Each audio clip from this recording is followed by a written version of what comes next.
Yeah, it was a tough game, pressure game for us, and the Netherlands played extremely fast, really unbelievable tempo. It was difficult to keep up with it, especially with our offense changes. It was chaotic sometimes, unfortunately, but more or less we stood very good in the defense, and I think we deserved the win. It was a good team performance.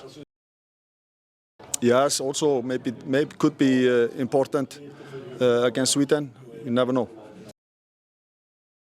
Yeah, I think he found his form, and it's a good news for us. I think also that we have more players that can participate. In the first two games we didn't change so much, but now as it progresses, I'm sure we will use more players. So yeah, looking forward to that.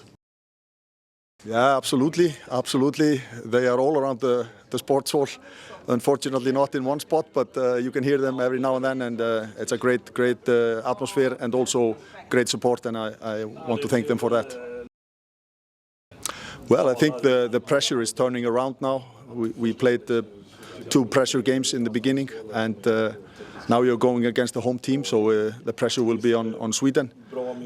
So we can now concentrate on our game and get a good recovery and analyzing and all that. So yeah, I know we will be ready.